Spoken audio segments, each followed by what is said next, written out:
Hi everyone, Alicia here, and today we're going to talk about a special kind of verb in English called a modal verb.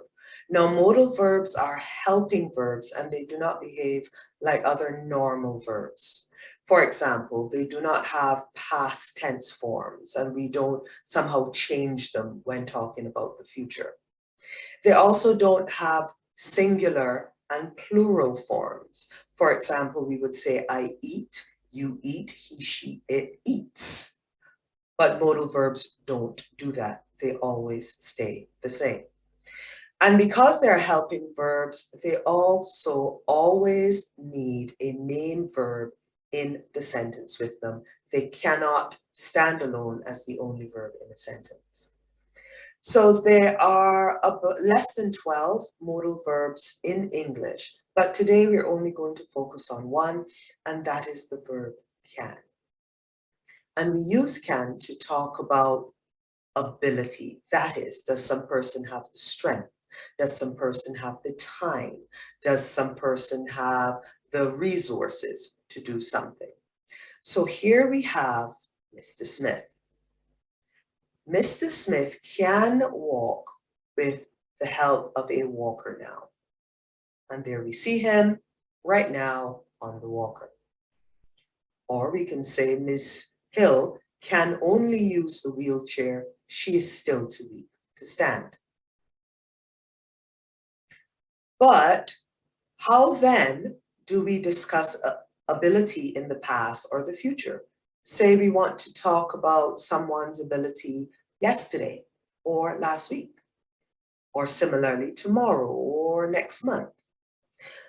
If we can't use can, it's not a problem because it so happens there is another verb phrase that means exactly the same as can, and that is be able to.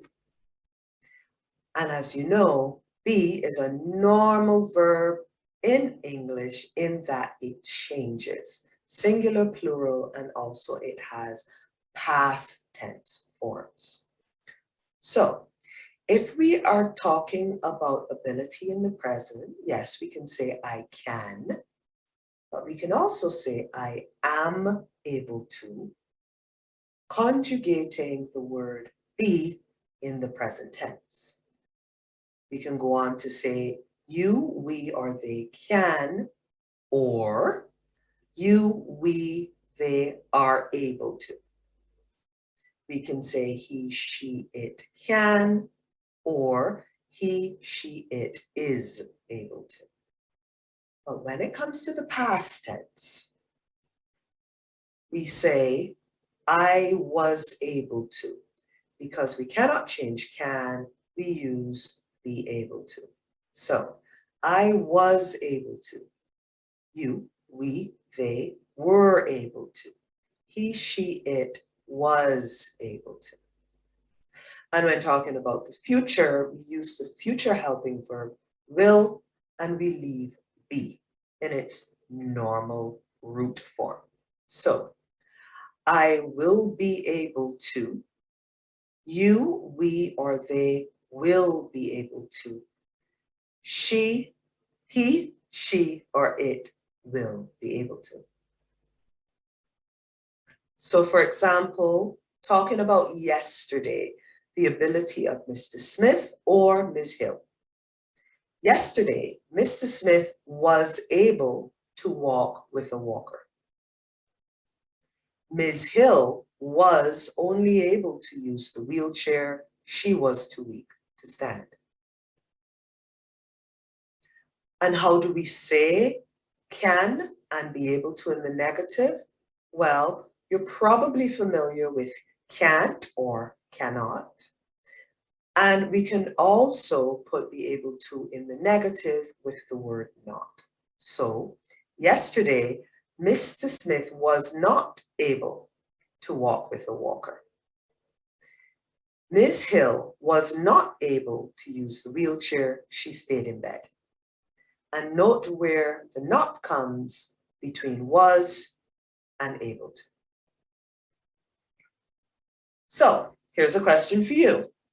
We've got a patient by the name of Mr. Tom. He had surgery for appendicitis.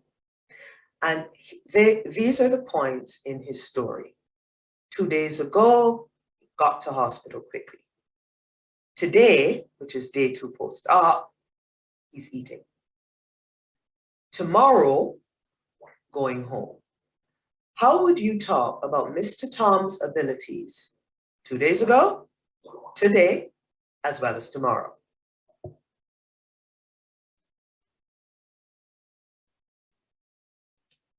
Well, you should say, talking about the past 2 days ago, 2 days ago, Mr. Tom was able to get to hospital quickly. Talking about today, today he is able to eat, or, because it's the present, you can say today he can eat. Talking about the future, however, tomorrow he will be able to go home. That's it for now. Bye.